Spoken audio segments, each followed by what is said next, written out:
Hi, Namaskar. This side Sanjana. So today's topic is regarding karma.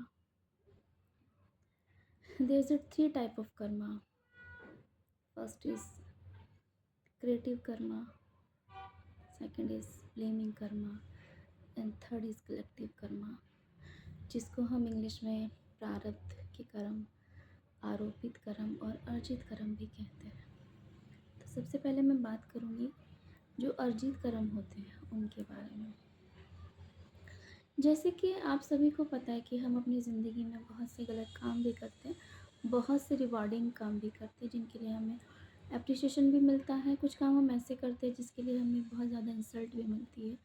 हम सबसे पहले कि अपनी नज़र में गिर जाते हैं। तो अर्जित कर्मा वो होता है जब आप ये जानते बूझते कि मैं गलत कर रहा हूँ, उसके बाद भी आप गलत करते हैं किसी के साथ। सड़क पे किसी पशु के साथ आपने अत्याचार कर दिया या फिर आप बहुत ज़्यादा नॉन वेजिटेरियन हैं। ये टॉपिक थोड़ा कॉन्ट्राडिक्ट हो जाएगा वेजिटेरियन नॉन वेजिटेरियन, मैं यहाँ पे एग्जांपल ले रही हूँ सिर्फ। या फिर आप कहो कि आपने किसी इंसान के साथ बहुत गलत किया है। जैसे आज की यूथ है, आज की जनरेशन है, लड़का लड़की एक दूसरे के साथ रहते हैं और जिसको हम लिव इन कहते हैं। ठीक है, आप रहिए, बट एक चीज़ क्लियर कर लीजिए, if you live someone like marriage, so you have to accept this person, girls or boys, for whole life. Don't left on middle, किसी को बीच में मत छोड़िए। वो ठीक है, कई बार ऐसा होता है हम लोग साथ रहते हैं, हम एक दूसरे की चीज़ें समझ में नहीं आती, एक दूसरे का व्यवहार समझ में नहीं आता, विच इज़ ओके, आप छोड़ दीजिए। बट किसी से झूठ बोल के, किसी को झूठे सपने दिखा के उसके साथ मत रहिए। क्योंकि जब किसी का दिल दुखता है ना, जब वो भगवान के सामने जाके रोता है, चाहे लड़का हो या लड़की हो, तो ऐसा होता है कि इंसान अपने मन की बात भगवान से कह रहा होता है और उस टाइम भगवान पूरी तरह से इत्मीनान से उसे बैठ के सुन रहे होते हैं। और वहाँ पे आपकी तरफ एक कर्मा का बॉल थ्रो किया जाता है, जिससे लड़ने में और जिसको कैच करके रिलीज़ करने में आपको आपकी पूरी ज़िंदगी कम पड़ती है। और जब पूरी ज़िंदगी कम पड़ती है, जब वो कर्मा इस ज़िंदगी में नहीं हम भुगत पाते, तो वो बन जाता है प्रारब्ध का कर्मा। प्रारब्ध के कर्मा के बहुत एग्जाम्पल है। कुछ लोग कहते हैं हमने ज़िंदगी में कुछ भी गलत काम नहीं किया, किसी का दिल नहीं दुखाया, किसी की प्रॉपर्टी नहीं मारी, किसी का खून मर्डर बलात्कार कुछ भी नहीं किया, फिर हमारे साथ गलत क्यों हो रहा है।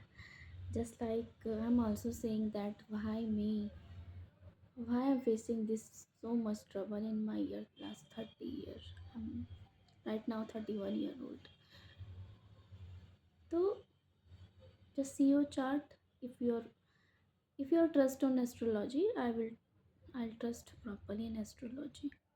Yeah, it's really right. Some things are already predestined, like your death, your burn, your career, your life partner also. So think your chart, see your chart and just think, what is the wrong with my chart? What is this place?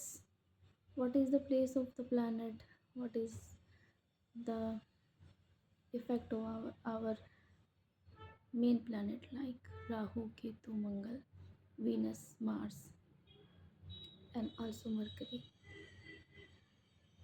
तो जब हम इस जन्म में उस एक कर्म को रिलीज़ नहीं कर पाते, जब हमने बहुत ख़राब कर्म किए होते हैं, तब वहाँ पे बनता है प्रारब्ध। और जब प्रारब्ध बनता है तो वो आपकी कुंडली में भी दिखाई देता है, आपके जीवन में भी दिखाई देता है। कुछ लोगों को अपना प्रारब्ध याद रहता है, कुछ लोगों को याद नहीं रहता है, कुछ लोग भूल जाते हैं कि उनका प्रारब्ध है क्या। तो कोई भी ऐसा कर्म करने से बचिए। ऐसा क्यों होता है कि एक लड़की बहुत संस्कारी है, बहुत अच्छी है, अपने पेरेंट्स की बहुत सेवा करती है, उसके बाद उसको ससुराल बहुत ख़राब मिल जाता है। मतलब उसने अपने पेरेंट्स की मर्ज़ी से शादी की, पढ़ी लिखी है, सब जानती है, एथिक्स, डिग्निटी सब कुछ है उसके अंदर, जिसको पति ऐसा क्यों मिल जाता है जो उसको मारता है पीटता है? जानते हो क्यों? क्योंकि वो आपका प्रारब्ध है। कभी किसी जन्म में आपने उसको परेशान किया था, आज वो आया है अपना कर्मा रिलीज़ करने। इसके ऊपर मैं आपको एक छोटी सी कहानी सुनाऊंगी। एक औरत थी जिसको बच्चा नहीं होता था, बहुत रोती रहती थी, मुझे बच्चा नहीं होता, भगवान से मांगती रहती थी, कोई नहीं सुनता था। तो बाद में किसी ने बोला कि आप महादेव से कहिए, वो भी देते हैं जो आपकी किस्मत में नहीं है, और ये 100% ट्रू है, वो सच में ऐसा करता है। तो उन्होंने बोला कि महादेव मुझे एक संतान दे दीजिए, मेरी कोई संतान नहीं है, मुझे माँ बनना है। महादेव ने उनको संतान तो दी, ब्लेस किया एक बेबी बॉय से। और उसके बाद क्या हुआ? उसके बाद हुआ यूँ कि वो 10 साल बाद उस बच्चे की मृत्यु हो जाती है। तो वो बहुत रोती है, बोलती है महादेव आपने मुझे दिया ही क्यों जब आपको मुझसे छीनना था? जब आपको मुझसे छीनना था आपने मुझे क्यों दिया? क्या ज़रूरत थी देने की? तो वहाँ पे महादेव चुप रहते हैं क्योंकि उन्हें तो सब पता है। तो एक दिन वो सपने में सोती है तो उसको वो बच्चा दिखता है। तो बोलता है कि क्यों रो रही है आप, क्या हुआ? तो वो बोलती कि तुमने मुझे ठीक से माँ कहना भी नहीं स्टार्ट किया था, आप चले गए तुम छोड़ के मुझे, क्यों? तो बोलता है कौन माँ? किसकी माँ? मैं किसी माँ को नहीं जानता। पिछली बार आप मेरी बीवी थी और आपने मुझे बहुत परेशान किया था, इसीलिए आज मैं आया था आपका कर्मा रिलीज़ कराने। सो से थैंक्स टू मी कि आप एक कर्मा से बच गई, उससे बाहर आ गई। तो कहने का मतलब है कि हम लोग रोते रहते हैं, उसने मेरे साथ ये कर दिया, उसने मेरे साथ वो कर दिया। देखिए, कुछ सोल ऐसी हैं जो यहाँ पे काफ़ी लंबे टाइम से इनकारनेशन में हैं, जिनके बार बार जन्म हुए हैं, मृत्यु हुई है, क्योंकि वो उसी बंधन में बंधे हुए हैं। कुछ सोल ऐसी भी है जो जानबूझ के फर्स्ट टाइम इस पृथ्वी पे आई हैं और उन्होंने किसी का दिल दुखाया, किसी का मर्डर किया, किसी का हक छीना है, उन्होंने कर्मा बना लिया, वो आपको इसी जन्म में या अगले जन्म में भुगतना पड़ेगा डेफिनेटली। आप जिस भी योनि में होंगे, ये होता है प्रारब्ध। और एक होता है आरोपित, जिसको हम ब्लैक मैजिक कहते हैं, जिसको हम कहते हैं कि किसी ने मेरे ऊपर कुछ कर दिया, किसी ने कुछ करा दिया।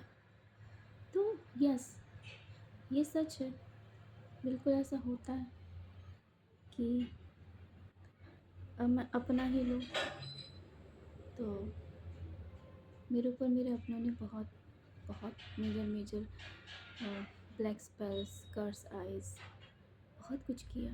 पर ठीक है, मैं भी कहीं ना कहीं जानती हूँ कि मेरा कहीं ना कोई कर्मा ख़राब था जो मेरे साथ ऐसा हुआ, मेरे साथ ऐसा हुआ, मेरी बहन के साथ, मेरे भाई के साथ, या मेरे पड़ोसी के साथ, मेरे रिश्तेदार के साथ नहीं हुआ, मेरे साथ हुआ क्योंकि मेरी गलती रही है कहीं ना कहीं।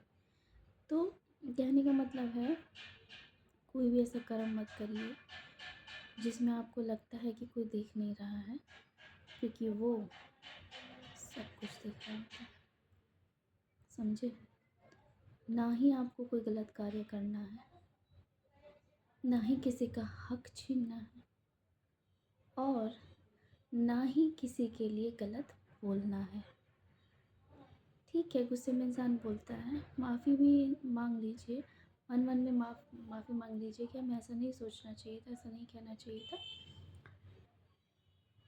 क्योंकि जब आपको कर्मा भुगतने होते हैं तो आप एक कार्मिक फैमिली में आते हैं। कार्मिक का मतलब होता है जिनका आपके साथ कर्म बंधन जुड़ा हुआ है, उनके साथ आपको कोई इमोशनल बॉन्ड फील नहीं होता। जैसे कुछ लोग कहते हैं मेरे मम्मी पापा मुझे सपोर्ट नहीं करते, मेरे मम्मी पापा मुझे प्यार नहीं करते, हर चीज़ में मेरी कमी निकालते हैं, क्योंकि वो आपके पेरेंट्स कार्मिक है, सोल पेरेंट्स नहीं है। तो उस चीज़ को समझिए और अप्लाई कीजिए अपनी लाइफ में कि किसी का दिल दुखाने से पहले 50 बार सोचिए, क्योंकि यूनिवर्स को आप जो देंगे, universe will return definitely. What you give universe, universe will give you again. So positivity फैलाइए, अच्छी चीज़ें दीजिए ना यूनिवर्स को। आप ख़राब चीज़ें दे क्यों रहे हैं? ये बताइए। कोई आपके साथ गलत कर रहा है, छोड़ दीजिए, उसको माफ़ कर दीजिए। बदले में उसको, आपको क्या हक है बदले में उसको गलत कहने का और उसके साथ गलत करने का? भूल जाइए, सोचिए कि मेरा कोई कर्मा था, मैंने उसके साथ गलत किया और आज वो पूरा हो गया है ना? तो अपने आप को प्योर कीजिए, क्लेंस कीजिए मन से, आत्मा से, दिल से। जिसने जो किया से थैंक्स टू हिम और हर, कि आपकी वजह से मैंने इतना कुछ सीखा और आज मैं यहाँ पर हूँ अपनी ज़िंदगी में। अच्छी चीज़ें सीखिए, अच्छी चीज़ें अडॉप्ट कीजिए, अच्छे अच्छे लोगों की एडवाइस लीजिए। Okay, thank you so much.